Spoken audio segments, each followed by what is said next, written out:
problema de truck de Chicapos, que também está água suja em Cunuco. Se menesa tem plan PC também, so agora nós mesmos a manejar pouco tempo aí.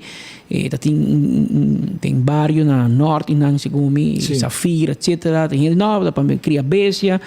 Pero o senhor te disse, a duna 3, 4 truck de água, permisso para vir, para também hobby mais, não sei caminho, pero é bairro te disse, não dá os tinki.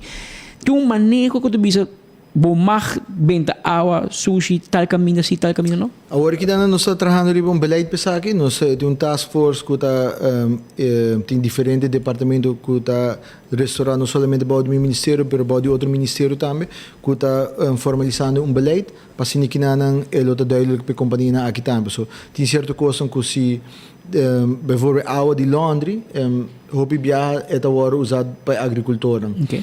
Pero tem certa água que tem dia que tem hora agora coletando, tem gris dentro. Esse é devastador e tem companhia que está processando isso aqui, pero tem hora tem gente que está mal uso de tirar água aqui também. So, nada coi mesmo truck que não a chica num hotel que tem não tem gris trap, nada vai buscar água de laundry, então está contaminar a água. Então é água que tem gris na RWZI na parque de boss, isso aqui não por guardo receber, mirando que está mata a bactéria não que também te ajuda a processar a água.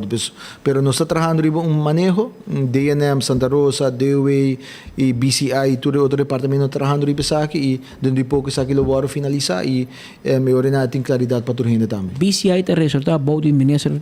Sim, BCI está nos enforcement para o que trata a natureza. Então, é zorg para tudo gente que não cumpre com lei e regras, não tem que trade up contra isso.